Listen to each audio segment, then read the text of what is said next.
پاک دار از کذب و غیبت زباں تاکہ ایمانت نہ افتد درزیاں. تو اپنی کہتے ہیں پاک دار، پاک رکھ تو اپنی زبان کو از کذب و غیبت. کذب مانا جھوٹ، اور عربی میں کذب مانا جھوٹ تھا. اپنی زبان کو بھی. اور فرمایا آگے کتنی اچھی بات کہ تاکہ تیرا ایمان نقصان میں نہ پڑ جائے، تاکہ ایمانت نہ افتد در زیاں. زیاں مانا نقصان. معلوم ہوا کہ اگر یہ چیزیں ہیں تو ہمارا ایمان نقصان میں ہے. اعمال تو بہت جلدی ختم ہو جاتے ہیں، ایمان بھی کبھی کبھی کیا ہو جاتے ہیں. اس لیے بہت ضروری ہے میرے دوستوں اور بزرگوں، مردوں کو، عورتوں کو، سب کو، علماء کو، غیر علماء کو، سب کو یہ بہت ضروری ہے کہ کسی کی غیبت نہ کرے. حتیٰ کہ شریعت نے تو یہ بھی بتایا ہے کہ غیر مسلم کی بھی غیبت نہ کرے. اور بعض بزرگوں نے جو ہے وہ مراقبے میں عجیب بات بتائی کہ کتے کی بھی غیبت نہ کرے. جانتا نہیں، ان کا دل ایسا بنا تھا. کیا کرے؟ غیبت نہ کرے. کوئی نقصان پہنچاتا ہو تو کہہ دے کہ بھئی اس بلی سے یہ نقصان پہنچا. لیکن غیبت تو یہ تو بعض بزرگوں کا جو ہے یعنی جو ان کا ایک مقام تھا، ایک واردات میں سے ایک ورود تھا ان کی زبان پر. لیکن یہ تو ضروری ہے کہ غیر مسلم کی بھی غیبت نہ کرے. غیبت کیا فائدہ؟ غیبت میں پہلے بتا چکا ہوں اور آپ خود جانتے ہیں، بار بار سنتے ہیں. بھائی سنتے تو ہیں، عمل میں بھی آ جائے کہ جو چیز کسی انسان کے اندر خرابی ہو اور اس کو اس کی پیٹھ پیچھے بیان کرنا، اس کا نام کیا ہے؟ غیبت. اور نہ ہو تو پھر غیبت سے بڑھ کر بہتان. ھذا بہتان عظیم، قرآن پاک نے کہا سبحانک ھذا بہتان عظیم. تو کسی کے اندر گناہ ہے، ہم اس کو کسی اور کو کہتے ہیں. کیا فائدہ ہوا ہمارا؟ کیا فائدہ ہوا؟ سمجھ رہے؟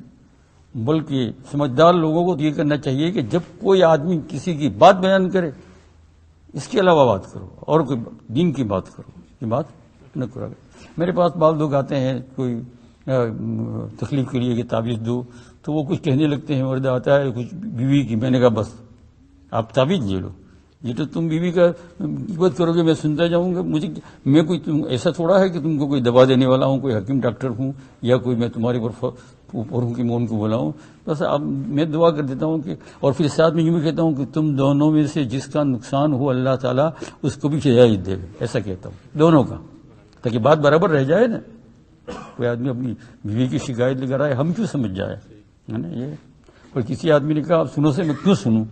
بات دونوں کی سنیں تو بات پتہ چلتا ہے نا. آپ تو اپنی فکر کی بات کریں گے، اس لیے غیبت میں داخل ہو جائے گی. کسی نے کوئی گناہ کیا ہے، ہم کو اس کو سننے سے، بیان کرنے سے فائدہ کیا؟ میں یوں پوچھتا ہوں.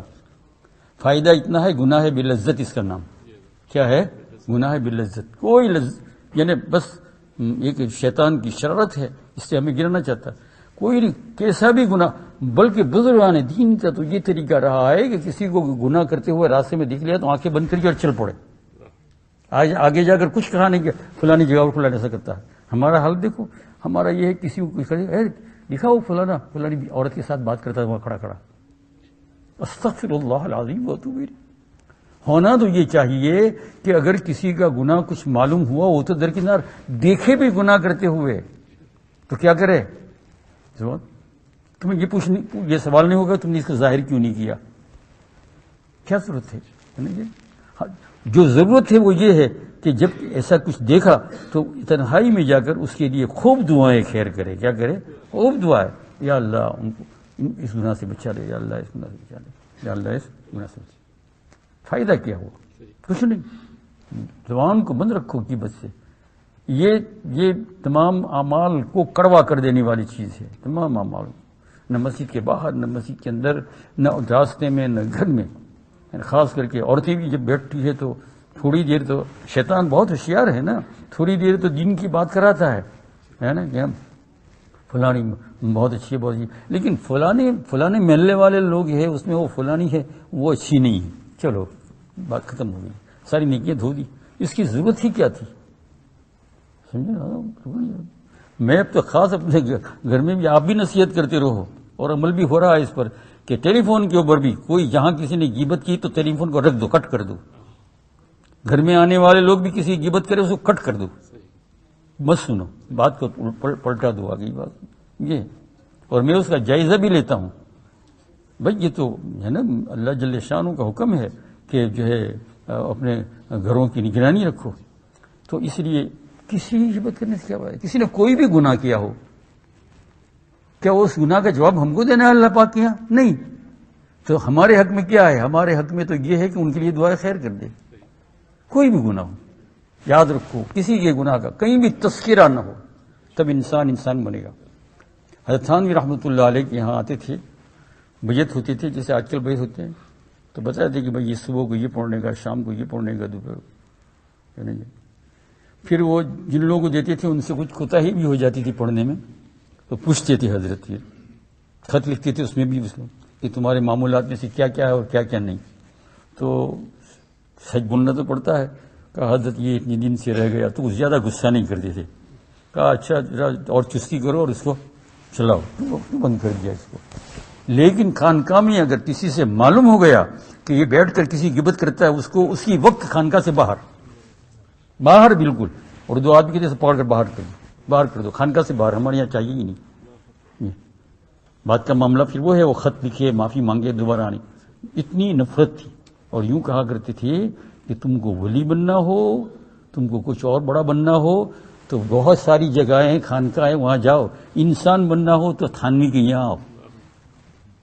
انسان بننا ہو تو غیبت نہیں کسی کی. اس لیے میرا عزیز دوست اور بزرگوں، ان بزرگوں سے ہے نا ہم کو بھی سیکھنا چاہیے. تو یہ یاد رکھا. دوسرے نمبر کی بات شیخ فرید الدین عطار کی کئی مرتبہ آ چکی ہوگی، لیکن جتنا کرے اتنا آپ کے اور میرے بھی فائدے میں. جب اتنا سارا کرتا ہوں تو اثر تو پڑتا ہے نا دل پر. یہ کسی غیبت کیوں کروں؟